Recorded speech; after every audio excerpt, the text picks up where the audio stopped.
এই বাংলাদেশের রাজনৈতিক সিদ্ধান্ত বাংলাদেশের রাজনীতিবিদরা নিজেরা গ্রহণ করবে, ভারতের দাবিদাররা সেটা সহ্য করতে পারে নাই।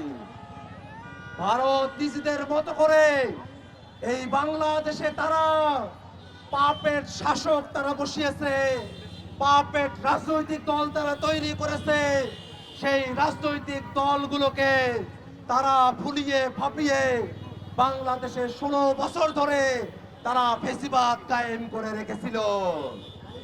24-এর অভ্যুত্থানের মধ্য দিয়ে বাংলাদেশের জনগণ বাংলাদেশ থেকে ওই ভারতের পাপেট স্বৈরাচার শেখ হাসিনা এবং আওয়ামী লীগকে যেমন উৎখাত করেছে, তেমনই ভাবে বাংলাদেশে ঘিরে থাকা দিল্লির আধিপত্যবাদের বিরুদ্ধেও বাংলাদেশের মানুষেরা তাদের উচ্চ কণ্ঠ তারা জারি করেছে। এই বাংলাদেশকে আর দিল্লির আধিপত্যবাদের মধ্যে দিয়ে বাংলাদেশের সম্ভাবনাকে নষ্ট করার আমরা কোনরূপ সুযোগ দেব না। অত্যন্ত দুঃখের বিষয়, আজকে 16 ডিসেম্বরকে নরেন্দ্র মোদী ভারতের বিজয় দিবস হিসেবে উল্লেখ করেছে।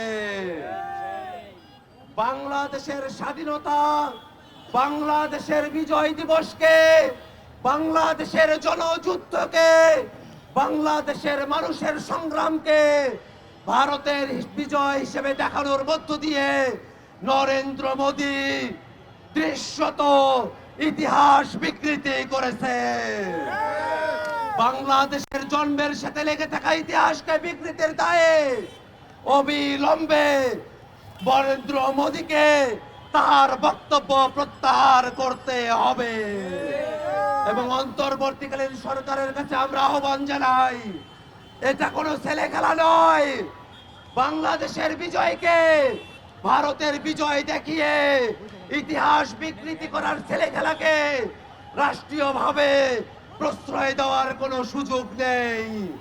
অবিলম্বে অন্তর্বর্তীকালীন সরকারকে রাষ্ট্রীয়ভাবে দায়িত্ব নিয়ে মোদীর এই ইতিহাস বিকৃতির বিরুদ্ধে বিবৃতি জারি করতে হবে। ভাইরা আমার, সামনে নির্বাচন অনুষ্ঠিত হবে। এবারের নির্বাচন শুধু মার্কার নির্বাচন না, এবারের নির্বাচন সংস্কারের নির্বাচন, এবারের নির্বাচন বাংলাদেশকে নতুন করে গড়ার নির্বাচন।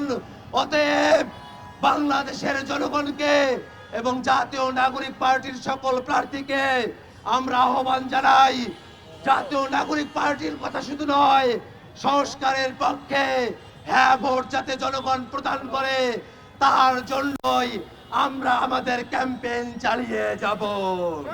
সংগ্রামী ভাইরা আমার, এই ক্যাম্পেইনের মধ্য দিয়ে নতুন বাংলাদেশ হবে সেই প্রত্যাশা রেখে আমি আমার বক্তব্য এখানে শেষ করছি।